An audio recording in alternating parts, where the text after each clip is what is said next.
Kita lanjutkan perbincangan kita malam hari ini. Saya ingin ke Mas Stanis, seberapa bahaya jika isu ini tetap dibiarkan seperti ini atau mati dengan sendirinya begitu, menurut Anda? Ya, tergantung respon pemerintah sebenarnya. Ketika pemerintah bertindak cepat, publik sebenarnya tidak begitu khawatir. Tapi karena kemarin nampak seperti pemerintah lambat, bahkan ada kesan menyalahkan, ada saling menyalahkan, itu jadi publik jadi gerah sebenarnya saya lihat. Nah ini berbahaya. Kalau publik sampai tidak percaya kepada pemerintah, itu sangat berbahaya. Akhirnya kan muncul narasi-narasi yang sangat bebas di media, termasuk isu ini pengalian isu, ini untuk menutup isu A, B, C. Ini kan sebenarnya karena kurang cepatnya pemerintah merespon ini. Walaupun kita apresiasi lah sudah ada emergency response team untuk hal ini. Ya harapannya sekarang yang bisa dilakukan adalah tangkap kemudian sampaikan ke publik apa motifnya sehingga clear, sehingga tidak ada isu-isu liar dan kita harus optimis bahwa pemerintah kita sebenarnya akan mampu melakukan hal tersebut. Iya, itu ya. Jadi clear-nya itu yang sebetulnya perlu untuk ditunjukkan begitu kan. Tapi kalau Bang Mustafa, Anda melihat sendiri seperti apa sebetulnya nanti akhir dari cerita Bjorka ini? Nantinya mungkin ya kejadian seperti ini akan berpanjang-panjang kalau menguntungkan kelompok yang besar ya dia akan diperpanjang-panjang kayak sinetron lah gitu. Iya.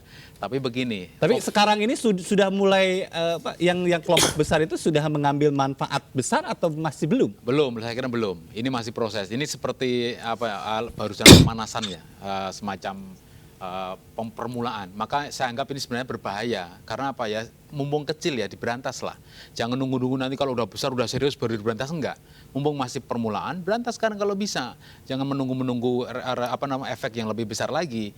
Yang penting respon pemerintah itu jangan asal respon. Misalkan pertama kali kemarin saya dengar itu hoax. Iya. Kok mudah sekali kita masak udah pinter-pinter. Sekarang orang-orang partai politik punya sipol, punya sistem data. Mereka bisa cek nama-nama yang di-share oleh siapa nih Bjorka ini di sistem itu. Ketahuan itu memang asli. Data itu asli dan memang betul formatnya format baku yang itu tidak mungkin diinput satu persatu oleh hacker. Seperti itu. Jadi jangan anggap masyarakat ini bodoh-bodoh. Respon pertama adalah itu hoax. Enggak, jangan begitu. Masyarakat ini tertawa. Karena respon-respon cepat seperti itu nanti biasanya klarifikasi. Yeah. Jadi klarifikasi oleh jubir, oleh humas seperti itu kebiasaan yang nggak bagus menurut saya. Jadi responnya tolong ke depan lagi ini ya harus belajar dari kemarin-kemarin. Jangan dengan otot dahulu, tapi dengan akal gitu. Merespon isu masyarakat itu. Iya, ini direspon dengan cepat kalau bisa, kata Mustafa. Bisa nggak? Saya kira bisa ya, dan saya kira pemerintah sudah punya pengalaman, artinya sudah tahu keadaan ya, dan saya yakin juga bisa melihat keadaan itu dari helikopter view ya, Iya. Sehingga seharusnya sudah tahu apa yang dilakukan. Tapi yang saya agak kritis ya, ini memang kecepatan pemerintah di dalam merespon isu ini memang sangat lambat ya. Oke. Mungkin karena banyak sebab. Tapi yang saya lihat paling nyata sekali ya, itu kemampuan pemerintah di dalam melakukan komunikasi publik.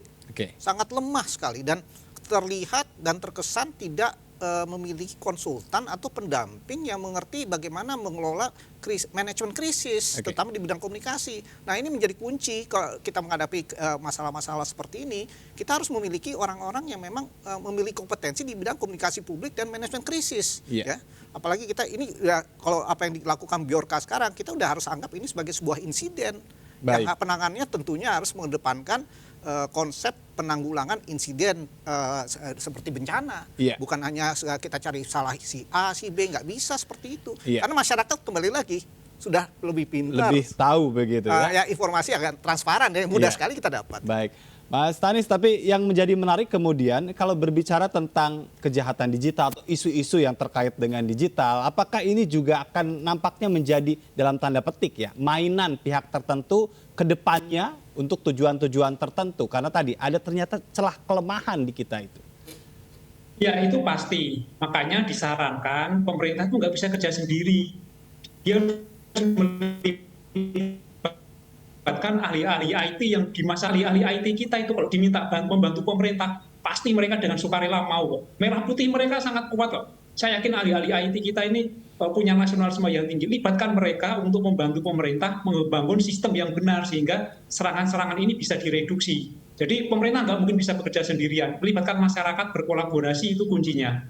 Baik, jadi serangan digital ini juga nanti bisa jadi ya menjadi warna dari ya beberapa gejolak atau hangatnya peta politik misalnya, bisa jadi seperti itu? Tren ke depan akan seperti itu.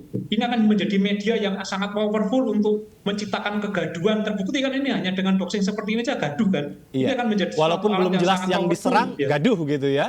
Iya.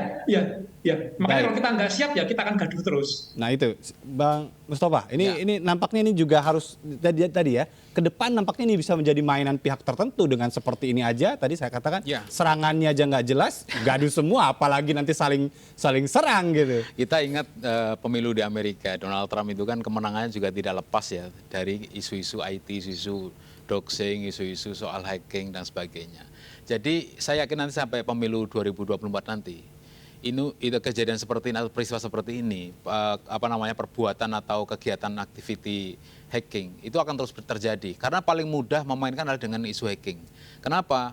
Hantu, nggak bisa kita raba. Kita bisa mengira-ngira yang memiliki dana besar, yang memiliki SDM bagus, yang memiliki kekuasaan, yang memiliki pengaruh besar, yang memiliki pengaruh kepentingan besar, mereka yang bisa mengendalikan ini. Kalau kita kan bisa ngobrol saja kan. Iya. Tapi mereka yang memiliki basis bisnis besar yang berkepentingan terhadap isu nasional, mereka membutuhkan hacker untuk Baik. mempengaruhi masyarakat. Apa yang harus dilakukan kalau seperti itu? Karena kan bisa juga, ya walaupun ini di dunia maya, nyatanya pasti akan berdampak di dunia nyata.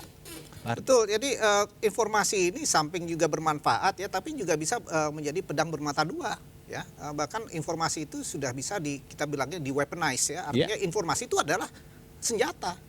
Ya, senjata yang mematikan, bukan lagi senjata yang tidak mematikan ya. Itu harus kita pahami. Dan kedua, sudah banyak contoh-contoh kejadian yang di mana informasi ini bila disalahgunakan juga bisa berdampak pada demokrasi ya. Belum lagi masalah bisa merubah opini publik, bahkan bisa mengganti kepemerintahan. Nah, ini yang harus kita waspadai dan kita nggak pernah sadar bahwa sekarang perangnya bukan lagi perang fisik, selama ini kita kenal. Sekarang perangnya sudah menyangkut masalah yang terkait dengan otak kita, yang kita sebut kognitif ya, perang kognitif. Dan apa yang sekarang kita lalui ya, kita hadapi dengan si Bjorka ini, kita sekarang mungkin akan sudah memasuki fase terbaru dalam perang digital, yaitu perang yang menyasar otak kita, pola pikir kita yang kita sebut kognitif. Singkat saja, masukannya apa dalam waktu dekat atau dalam jangka panjang menurut Anda apa? Pertama, kita harus redam dulu isu ini ya, buat masyarakat tenang. Dan pada saat yang bersamaan juga dalam rangka nanti pengundangan undang-undang PDP, kita semua elemen-elemen baik di pemerintah, masyarakat, semua perguruan tinggi, dunia usaha, mari kita bahu-bahu kita bangun kemampuan kita mempertahankan diri ya, untuk minimalisir resiko-resiko yang sekarang, contohnya yang sekarang kita hadapi. Kalau kita tidak melakukan hal ini, mungkin nanti seterusnya kita akan hadapi masalah terus-menerus yang kita nggak jelas ujung pangkalnya. Mas Tanis, sarannya singkat saja. Ya, mari kita dukung pemerintah untuk beraksi cepat dan kemudian mengungkap kasus ini, dan kita dorong pemerintah untuk berkolaborasi dengan teman-teman pakar IT swasta supaya masalah security cyber kita teratasi. Harus kolaborasi. Iya, ini jangan terus gagap dan akhirnya menjadi gejolak. Bang Mustafa. Pemerintah segera membuktikan apa yang dia omongkan. Ya, kalau memang betul mau menyelesaikan kasus ini, segera cepat bekerja sama, duduk bareng dengan para stakeholder yang lain, ya, sehingga masalah ini segera selesai dan tidak dianggap mencurigakan oleh masyarakat. Karena kalau masyarakat udah nggak percaya, repot sekali ini. Saya kira begitu. Sesuai dengan janji juga Bang Ali Muhtar Ngabalin ya, akan mengabarkan secepat-cepatnya, mudah-mudahan ada kabar baik mengabarkan, juga. bukan mengaburkan ya. Mengabarkan, betul. Baik, terima kasih Bang Mustafa, terima kasih Pak Ardi, terima kasih Mas Tanis sudah bergabung bersama kami malam hari ini. Pemirsa, usai sudah MNC News Prime malam hari ini, mari berbagi untuk masyarakat yang terdampak bencana melalui program MNC Peduli. Tetap patuhi protokol kesehatan. Saya Ajatul Ratma, sampai jumpa. Terima kasih Mas.